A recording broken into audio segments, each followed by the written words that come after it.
This story is called Too Much Genius. The boys took off running as Ali began to count. Each man showed who he was and his general philosophy towards life by his approach towards hide and seek. Tom Pemberton ran straight to the tree and climbed to the top of it. The efficacy of the hiding place was secondary to the adventure of reaching it. If there was a hiding place that was effective and difficult to reach, that was ideal, but the adventure came first. Louis Parenti curled up under the bench on the side of the house. He was a boy of 10 who stayed close to his 5-year-old self in a number of ways, and squeezing into very small spots was one of them. Sebi Dudum did not mind darkness. He found it soothing. He flipped the wheelbarrow upside down and went under it, prepared to sit there for as long as it took. Jake Lowen ran behind a pile of firewood and lay back, looking up at the sky.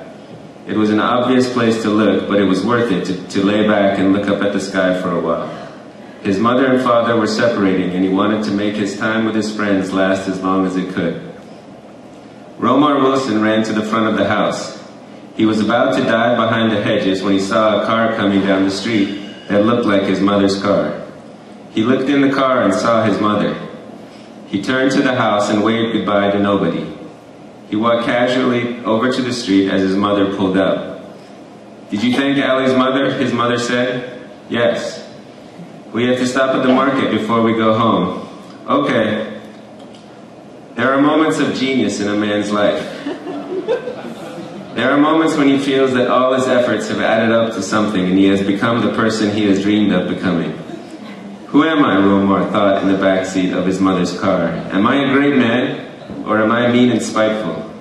Is it necessary to disregard other people in order to exercise genius? If there was a way to exercise it without disregarding them, I would prefer that. His father had told him that Einstein used to get so caught up in his scientific study that he would forget to put on pants. Maybe it was like that. Maybe there were just some side effects that couldn't be helped. He tried to think about how everybody would talk about it in the distant future. The day that Romar proved that he was the once and for all champion of hide and seek. Not just the boys at Ali's house, the news would spread. It would go beyond the 5th grade. 4th graders would be telling 3rd graders about it. They would be talking about it soon. They would be talking about it even after he had left Fox Elementary and gone on to middle school. "Did you have fun?" his mother said. "Yes." "What did you do?" "We played football." The problem with this kind of genius was not being able to talk about it. There was another kind that a guy could talk about, the kind that came with winning the class spelling bee, for example. But that was somebody else's idea of what constituted genius. It seemed like a man who pursued his own idea of it was always going to have to face loneliness. Romar usually stayed in the car when his mother went to the market, but this time he came with her. It was better to be among the people and the noise and not dwell on his achievement. It was an achievement, though. How else was he supposed to achieve something? How else was he supposed to prove that life was more than just going to the market? He looked at the people examining fruits and vegetables and he wondered if they knew how much they were capable of. They certainly didn't look as though they did.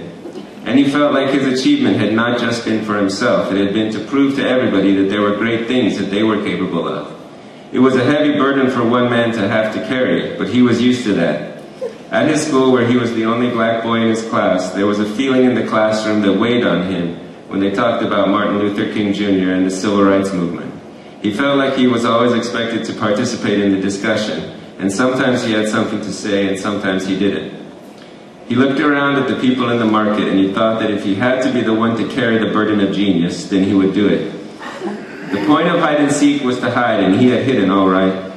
There must have been a reason that his mother had come around the corner just at the right time. There must have been a reason why he had been the only one to run to the front of the house and see her. "Romar," his mother said, "they are out of the cereal that you like. We'll have to get cornflakes instead." "No," Romar said. Something collapsed inside him, and he thought of trying to carry the burden of genius without the cereal that he liked each morning. And it seemed too much. "What's the matter? You had cornflakes before." It was all of a piece, the cereal he liked and the championship of hide and seek and the way everyone at school would be proud of him. He couldn't understand how something that had started out so beautifully could feel so bad. He began to cry. and he felt disappointed in himself because in the mornings when he sat eating the cereal he liked, he had sincerely believed that he was ready for the genius he had inside him. When he told his mother what had happened, she gave him a furious look and said, "I'll decide on your punishment when we get home." She called Ali's mother and had Romar explain to her himself what he had done. Ali's mother went outside and found the boys around the corner and halfway up the next block. They were looking underneath the parked car. She called to them that Romar had just called and he had already gone with his mother. The boys walked back to the house in hushed respect. They were done with hide-and-seek for today and maybe forever. There was no point to it now. They didn't feel like they had lost something, though. They felt like they had gained something. They sat on Ali's stoop. At that time, Romar was sitting in the back seat of his mother's car, eating a lollipop his mother had bought him because he'd felt so bad for what he'd done. The boys were each lost in the thought of imagining how it had happened. Tom Pemberton didn't think that climbing up to the top of the tree in Ali's yard was much of a thing. Louis Parenti felt like the world was much bigger than he knew. Sebi Dudum was imagining telling his father about it and how his father would turn quiet and thoughtful the way he had when Sebi's older brother had beaten him at chess. Jake Lowen smiled very happily. His mother and father were separating and he cherished the time he could be away from home and with his friends. Romar's victory at hide-and-seek made him feel like it all made sense, because the time with his friends was worth cherishing.